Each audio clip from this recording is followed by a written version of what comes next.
एक बार एक युवक गौतम बुद्ध के पास आया और गौतम बुद्ध से बोला कि हे बुद्ध, मेरे मन में इतने गंदे विचार क्यों आते हैं। मैं नहीं चाहता कि मेरे मन में गंदे विचार आए, पर मेरे मन में हमेशा काम वासना के विचार चलते रहते हैं और मैं इनके बारे में सोच सोच कर बहुत परेशान हूँ। मेरी ऊर्जा और समय यह सब सोचने में ही नष्ट हो जाती है और इन सब के विचारों की वजह से मैं कभी भी शांत नहीं रह पाता और मैं हमेशा ही स्त्रियों को देखकर मोहित हो जाता हूँ। इन विचारों को अपने आप को रोक ही नहीं पाता।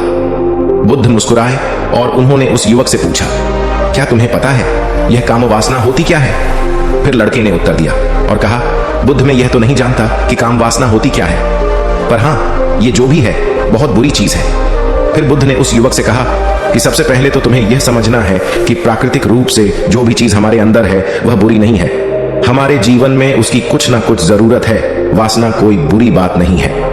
यह तो हमारे मन की एक भावना है जो हमें किसी ना किसी चीज की कमी का एहसास करवाती है और फिर हम उस चीज को पाने के लिए उस चीज की तरफ आकर्षित हो जाते हैं। जैसे अगर तुम्हारे पास धन की कमी है तो तुम में धन पाने की वासना उत्पन्न हो जाएगी। तो वासना कुछ और नहीं, बस एक प्रकार की कमी है जो कि एक प्रकार की जरूरत का एहसास है और जब यह जरूरत शारीरिक हो तो हम इसे काम वासना का नाम देते हैं। युवक ने गौतम बुद्ध को कहा कि बुद्ध, मुझे काम वासना का मतलब तो समझ में आ गया, पर आप मुझे यह बताइए कि यह आती कहां से है और कैसे आती है। गौतम बुद्ध ने कहा कि काम वासना कहीं से आती नहीं है, यह तो हमारे अंदर ही होती है और इसका होना तो जरूरी भी है, तभी तो मानव जाति का विस्तार होगा।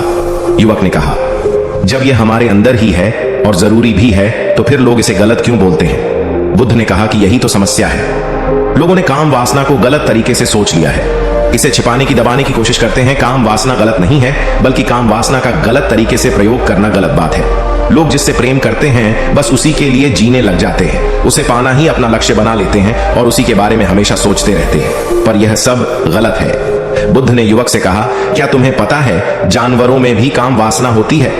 युवक ने उत्तर दिया, हाँ बुद्ध, जानवरों में भी काम वासना होती है, क्योंकि जानवर भी तो आखिर अपनी पीढ़ी को आगे बढ़ाएंगे। बुद्ध ने कहा, तो फिर हम जानवरों की काम वासना को गलत क्यों नहीं कहते? युवक ने कहा, मुझे नहीं पता महात्मा, आप ही मुझे बताइए।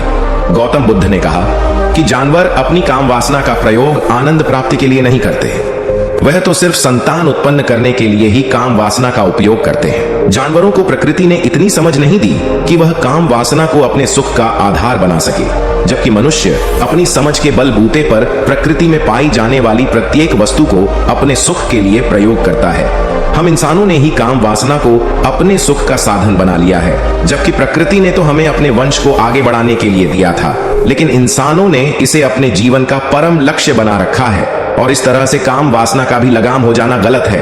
युवक ने पूछा, महात्मा जी, ये काम वासना हम पर हावी क्यों होती है? तब गौतम बुद्ध ने कहा कि सुनो, अब जो मैं तुम्हें बताऊंगा उसे तुम ध्यानपूर्वक सुनना। काम वासना का सारा खेल तुम्हें समझ आ जाएगा, तुम्हें तुम्हारे सारे सवालों का जवाब मिल जाएगा, बस तुम्हें ध्यान से सुनकर समझना है। एक बार की बात है, एक आश्रम में गुरु और उनके शिष्य रहा करते थे, जो रोजाना आश्रम के बाहर स्थित गांव में भिक्षा लेने के लिए जाते थे।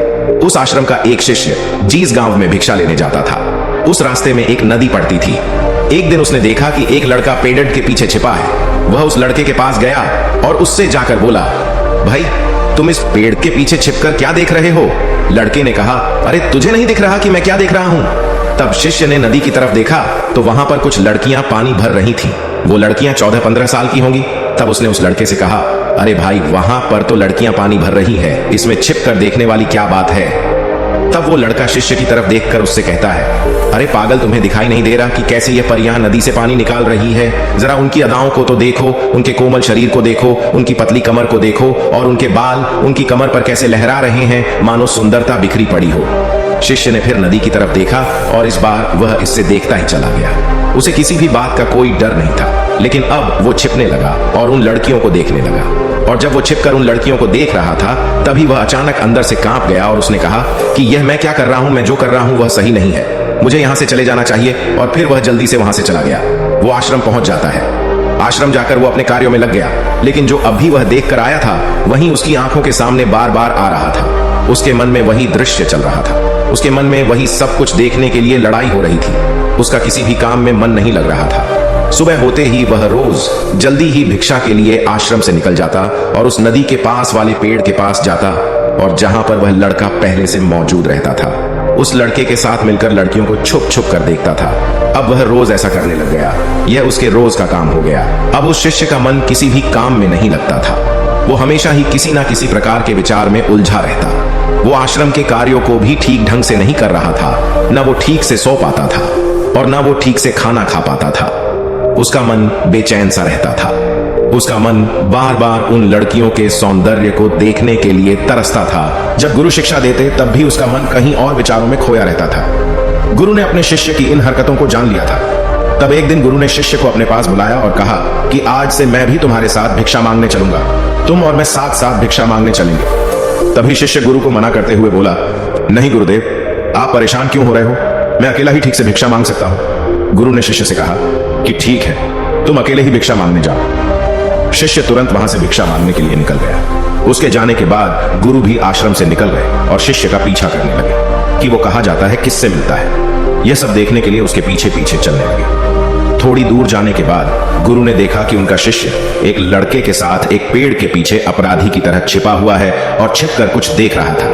गुरु भी अपने शिष्य के पीछे जाकर खड़े हो गए कि आखिर उनका शिष्य क्या देख रहा है, जिसे देखने के लिए वो पेड़ के पीछे अपराधियों की तरह छिपा पड़ा है। गुरु ने देखा कि उनका शिष्य पेड़ के पीछे छुपकर लड़कियों को देख रहा था जो कि नदी से पानी भर रही थी। तभी गुरु ने शिष्य को कहा कि तुम क्या देख रहे हो? अपने गुरु की आवाज सुनकर वह शिष्य घबरा गया और उसके पसीने छूटने लगे। वह थर थर कांपने लगा, जैसे किसी चोर को चोरी करते समय रंगे हाथों पकड़ लिया हो। उसकी हालत खराब हो गई। वो कुछ भी नहीं बोल रहा था। उसके मुंह से कुछ टूटे फूटे शब्द भी बाहर निकल रहे थे। वो अपने गुरु से नजर भी नहीं मिला पा रहा था। गुरु ने शिष्य की तरफ देखा और कहा कि मेरा शिष्य तो निडर था, उसे तो किसी भी चीज का डर नहीं था, लेकिन यह क्या तुम तो डर के मारे कांप रहे हो। शिष्य ने गुरु से कहा कि मुझे माफ कर दो गुरुदेव, मेरा इसमें कोई दोष नहीं है। उस लड़के ने मुझे बहका दिया था, लेकिन आपसे मैं वादा करता हूं कि आज के बाद मैं ऐसा कभी दोबारा नहीं करूंगा। मुझे माफ कर दो गुरुदेव। गुरु ने शिष्य से कहा कि कोई बात नहीं, पर इस बात का तुम ध्यान रखना कि हम जैसी संगति करते हैं वैसा ही फल हमें प्राप्त होता है। उसके विचार हमारे अंदर प्रवेश करते हैं, इसीलिए अच्छी संगति करो जिससे तुम्हारे अंदर अच्छे विचारों का प्रवेश हो। फिर गुरु और शिष्य आश्रम लौट आए और फिर से आश्रम के कार्यों पर ध्यान देने लगे। उसने उस रास्ते को छोड़ दिया और दूसरे रास्ते से जाने लगा। वो अपने काम को ध्यान से करता, लेकिन धीरे धीरे उसके अंदर क्रोध उत्पन्न हो गया और फिर वो दूसरों पर क्रोध करने लगा और बेचैन रहने लग गया। अब वो सही समय पर भोजन भी नहीं करता था। वो भोजन भी बहुत कम खाता था। एक रात गुरु शिष्य के पास आए और उसे बोले कि अब तक तुमने कितनी बार अपना वादा तोड़ दिया। यह सुनकर शिष्य अपने गुरु के चरणों में गिर गया और रोने लगा। रोते रोते ही उसने गुरु से कहा कि गुरुदेव, मैं कई बार अपना वादा तोड़ चुका हूं, फिर वादा कर लेता हूं, लेकिन हर बार मैं वादा तोड़ देता हूं। मेरा मन मेरे नियंत्रण में है ही नहीं। मैं बहुत कोशिश करता हूं कि मैं अपने मन से सारे बुरे विचारों को निकाल डालूं, लेकिन मैं चाहकर भी ऐसा नहीं कर पा रहा हूं। फिर गुरु ने शिष्य को कहा कि चलो मेरे साथ। गुरु शिष्य को आश्रम के बगीचे में लेकर गए और शिष्य से कहा कि देखो, यहाँ पर कुछ नालियां बनी हुई है जिससे नदी का पानी इन पौधों तक आ रहा है और यह पानी एक निरंतर भाव से बह रहा है। क्या तुम इस पानी के बहाव को रोक सकते हो? शिष्य ने कहा कि हाँ गुरुदेव, मैं इस बहाव को रोक सकता हूँ। फिर शिष्य ने मिट्टी उठाकर उस नाली में डाल दी। वो पानी थोड़ी देर के लिए रुक गया और फिर थोड़ी देर बाद उस मिट्टी के ऊपर से पानी बह गया। गुरु ने शिष्य से कहा, अरे ये क्या, ये तो पानी रुका ही नहीं। फिर शिष्य ने कुछ कंकड़ पत्थर उठाकर उस नाली में डाल दिए और फिर थोड़ी देर के लिए पानी रुक गया, लेकिन फिर थोड़ी देर बाद ही उन कंकड़ पत्थर के ऊपर से पानी निकल आया। फिर गुरु ने कहा कि यह क्या हुआ, पानी तो फिर से बह गया। तुम तो बोल रहे थे कि तुम इसे रोक दोगे। क्या हम किसी काम को रोकना चाहे तो क्या हम उसे रोक नहीं सकते? तब शिष्य ने कहा, कोई बात नहीं गुरुदेव, मैं इस पानी को तो आपको रोक के दिखाऊंगा। वह फिर से एक बड़ा सा पत्थर लेकर आया और उसे नाली पर डाल दिया और पानी रुक गया। तब गुरु से कहा कि देखा गुरुदेव, मैंने कहा था ना कि पानी को मैं रोक दूंगा। मैंने पानी को रोक दिखाया। आपकी बात मैंने पूरी कर दी। गुरु मुस्कुराए और बोले, अच्छा जरा ध्यान से देखो, पानी रुक गया। क्या वो तो पीछे की नाली तोड़कर बाहर आ गया और अगल बगल से बह रहा है, और ध्यान से देखो इस पत्थर को आगे भी आ गया और ये पानी अपना रास्ता बदलकर फिर से आगे की तरफ बह जाएगा। और फिर थोड़ी देर बाद ऐसा ही हुआ। फिर गुरु ने शिष्य को समझाया कि तुम्हारे साथ भी तो ऐसा ही चल रहा है। तुम बार बार प्रयास कर रहे हो, बड़े से बड़ा प्रयास कर रहे हो, पर हर बार तुम्हारा प्रयास टूट रहा है और यह हमेशा टूटता ही रहेगा। तुम कितना भी बड़ा पत्थर रख लो, लेकिन पानी तो अपना रास्ता बना ही लेगा। यह सब देखकर गुरु से कहा कि हे गुरुदेव, क्या कोई तरीका नहीं है जिससे मैं गंदे विचारों से बाहर निकल सकूं और ये मेरे मन में आए ही नहीं? गुरु शिष्य को एक नदी के पास ले गए जहां से उस बगीचे में पानी आ रहा था। गुरु ने शिष्य से कहा, वो पानी इसी नदी से जा रहा है। अगर हम यहीं से उस रास्ते को बंद कर दें जहां से पानी बगीचे में जा रहा है, अब क्या हम पानी को रोक नहीं सकते? शिष्य ने कहा कि हाँ गुरुदेव, अवश्य ऐसा हो सकता है। मैं इस पानी को यहीं से बंद कर देता हूँ, तब आगे की नाली में पानी जाएगा ही नहीं और फिर बगीचे में पानी जाएगा ही नहीं। फिर से नदी से जाने वाले रास्ते को बहुत मेहनत करके पत्थर और मिट्टी डाल डालकर बंद कर दिया और गुरु से कहा कि गुरुदेव, मैंने पानी को बंद कर दिया है, अब यह पानी बगीचे में जाएगा ही नहीं। तब गुरु ने कहा कि अगर पानी बगीचे में नहीं जाएगा तो पेड़ पौधों को पानी कहां से मिलेगा? उन पेड़ पौधों को तो पानी की आवश्यकता है और उन पेड़ पौधों में कुछ पेड़ पौधे तो ऐसे हैं जिनको रोज पानी की आवश्यकता है, वह तो मुरझाकर मर ही जाएंगे, उनका क्या होगा? पानी तो हमें खोलना ही होगा। शिष्य ने गुरु की बात सुनकर वापस नदी से जाने वाले पानी का रास्ता खोल दिया। तब गुरु ने शिष्य से पूछा कि अगर हम इस नदी के पूरे पानी को बगीचे की तरफ मोड़ दे तो क्या होगा? तब शिष्य ने जवाब दिया कि गुरुदेव, वहां पर जितने भी पेड़ पौधे हैं वो गलकर नष्ट हो जाएंगे, वहां पर कुछ नहीं बचेगा। फिर गुरु मुस्कुराए और बोले, तुम इस बात को समझो कि हमें किसी भी चीज को रोकना नहीं है, बस हमें हमेशा संतुलन बनाए रखना है। कम पानी से भी पौधे नष्ट होते हैं और ज्यादा पानी से भी पौधे नष्ट होते हैं। हमारा जीवन संतुलन से ही चलता है। गुरु ने शिष्य से कहा कि अगर मैं तुम्हें कहूं कि तुम आम के बारे में मत सोचो तो तुम्हारे मन में सबसे पहले किसका चित्र आएगा? शिष्य ने कहा कि गुरुदेव, मेरे मन में तो पहला चित्र आम का ही आएगा। गुरु ने कहा कि जब हम गंदे विचारों को जबरदस्ती रोकने का प्रयास करते हैं तो वह और मजबूती के साथ हमारे अंदर प्रवेश करते हैं और ज्यादा हमारे अंदर उठते हैं। इसीलिए हमें उन्हें कभी भी दबाने की कोशिश नहीं करनी चाहिए। फिर गुरु ने शिष्य को जाते हुए कहा कि हमारे गंदे विचार बुरे लोगों की संगति करने की वजह से भी आते हैं। कई बार क्या होता है कि कामुकता हमारे अंदर होती नहीं है, लेकिन कुछ अश्लील लोगों के साथ रहने की वजह से यह हमारे अंदर हावी हो जाती है। फिर शिष्य ने कहा कि गुरुदेव, आप सही कह रहे हैं, मैं अपने मार्ग से भटक गया था। फिर वो शिष्य उस रात बहुत ही चैन की नींद सोया। सुबह अपने कार्यों को पूरे मन से किया और फिर सुबह वो भिक्षा लेने के लिए उसी रास्ते से गया जहां वह लड़का आज भी पेड़ के पीछे छुपकर उन लड़कियों को देख रहा था। वो शिष्य नदी पर गया जहां वह लड़कियां पानी भर रही थीं। उसने उन लड़कियों से पानी मांगा। उन लड़कियों में से एक लड़की ने उसे पानी पिलाया और उस सन्यासी शिष्य के चरण छुए। शिष्य ने उसे आशीर्वाद दिया कि तुम्हारा कल्याण हो। उसका मन सकारात्मक ऊर्जा से भर गया। उसके चेहरे पर मुस्कान आ गई थी, जैसे कि उसे कुछ खोया हुआ वापस मिल गया हो। वह वापस अपने रास्ते से जाने लगा। तभी पीछे से वह लड़का आ गया जो पेड़ के पीछे छुपा हुआ था। वह शिष्य के पास आया और बोला कि क्या बात है, आज तो तुमने नजदीक से दर्शन कर लिए, तुम तो मुझसे भी आगे निकले।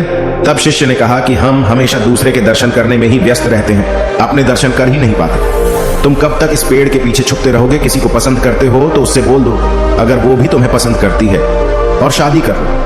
पर उससे पहले तुम कुछ बन जाओ तथा अपने आप को पहचान लो। ऐसे अपना समय बर्बाद मत करो। फिर वह लड़का रोज उससे मिलने लगा और उस लड़के ने नदी पर जाना छोड़ दिया और फिर वो लड़का अपने जीवन में कुछ बनने के लिए संघर्ष करने लगा। तो तुमने देखा संगति का असर क्या होता है। अपनी संगति बदलो, अपने विचार बदलो। बुद्ध ने युवक से पूछा कि क्या तुम्हें तुम्हारे सारे सवालों का जवाब मिल गया? तब युवक ने कहा कि हाँ महात्मा जी, आपका बहुत बहुत धन्यवाद। तब गौतम बुद्ध ने युवक से कहा कि जब तुम्हारे मन में गंदे विचार आए तब आप अपने आप को दोषी मत मानो। यह शरीर है और यह सब इसमें हजारों वर्षों से सीखा है। यह केवल तुम्हारे सोच लेने से, शपथ लेने से यह टूटने वाला नहीं है, लेकिन तुम्हारे पास वो शक्ति है और वो ऊर्जा है जिसका तुम्हें संतुलन बनाए रखने के लिए उपयोग करना है। तुम एक जीवित ऊर्जा हो जो कुछ भी अनुभव करने के लिए स्वतंत्र हो, जो कुछ निर्माण करने के लिए स्वतंत्र है। इसीलिए तुम अपने आप को पहचानो। दोस्तों, आपको यह कहानी कैसी लगी हमें कमेंट करके जरूर बताना और ऐसी ही और कहानियों के लिए सब्सक्राइब का बटन जरूर से दबा देना।